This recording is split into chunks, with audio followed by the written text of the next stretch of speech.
Hey everyone! If you're about to start high school, get ready. You are seriously on the verge of an incredible new adventure, and in the next few minutes, we're going to walk through everything you need to know to hit the ground running and make your transition a massive success. Look, starting high school is a huge step. It's completely normal to feel a mix of, excitement and maybe a few butterflies in your stomach. Think of this explainer as your personal guide, your cheat sheet really, to getting started on the right foot, making smart choices, and setting yourself up for an absolutely amazing freshman year.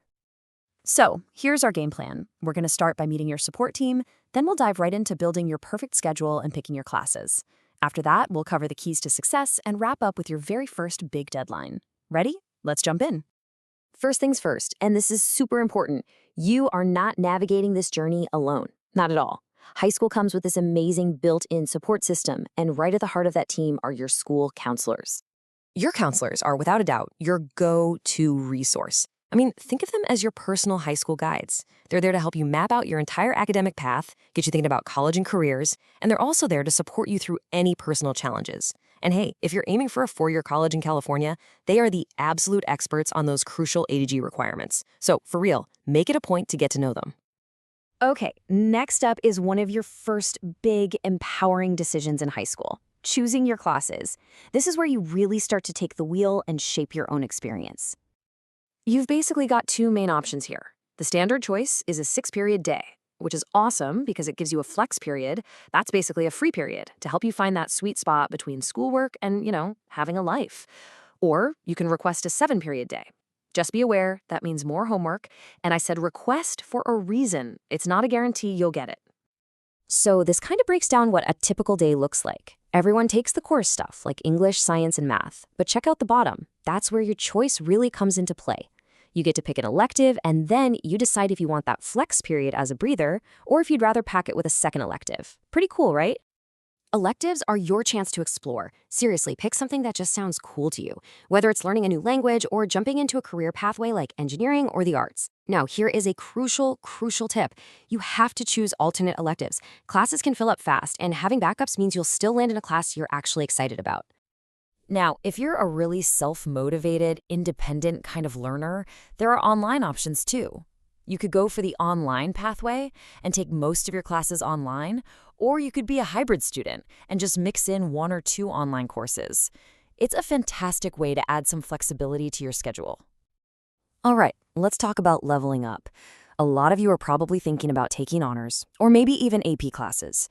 And the absolute key here is finding the right level of challenge for you and your schedule.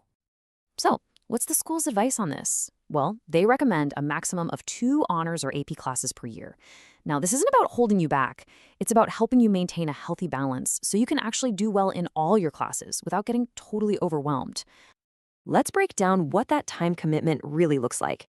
For a regular class, you can pretty much plan on about 30 minutes of homework each night.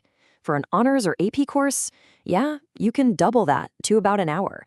So if you take 2 honors classes, you're already looking at 2 hours of homework right there, and that's on top of your other classes. And hey, don't forget about your life outside of class.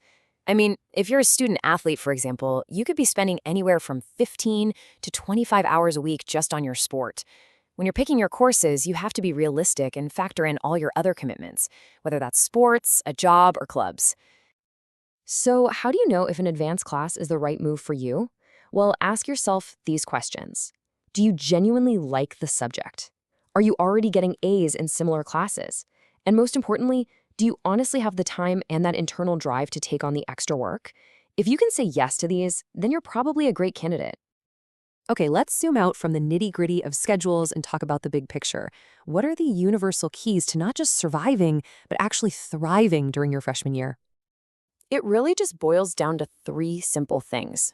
Let's call them the 3 pillars of success. First, focus on your academics. Second, get involved in the campus community. And third, learn to ask for help when you need it. Let's break them down. First up, academics. Your grades start counting for real now, so set a goal to earn those A's and B's. The best way to do that? Create a consistent schedule for homework and studying. And there's that word again, balance.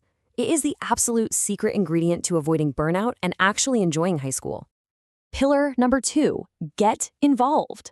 High school is so much more than what happens in the classroom. This is where you find your people. Joining a club, trying out for a team, or taking a fun class is the best way to meet new friends, discover what you're passionate about, and really feel like you belong.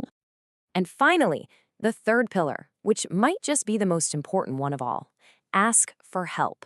Seriously, if you're stuck on a concept, talk to your teacher. If you're feeling overwhelmed, go schedule a meeting with your counselor. Every single adult on that campus is there because they want to see you succeed. You just have to let them know you need a hand.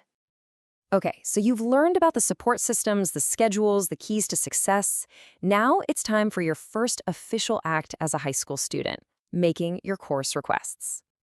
So, what in the world is a course request? It's really important to get this. When you select classes, you are making a request. It's not set in stone. The school has to build its entire master schedule based on what thousands of students are asking for. It's like a giant, complicated puzzle. That's why your first choice isn't a guarantee, and that's why providing those alternates is so critical.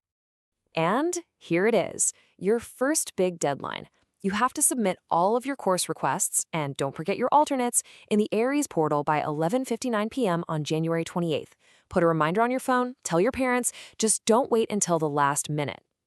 So there you have it. You've got the map and you've got the tools. You now get to decide what classes you take, what clubs you join, and what kind of student you're going to be. Your high school story officially starts right now. So the only question left is, what will you write in your first chapter?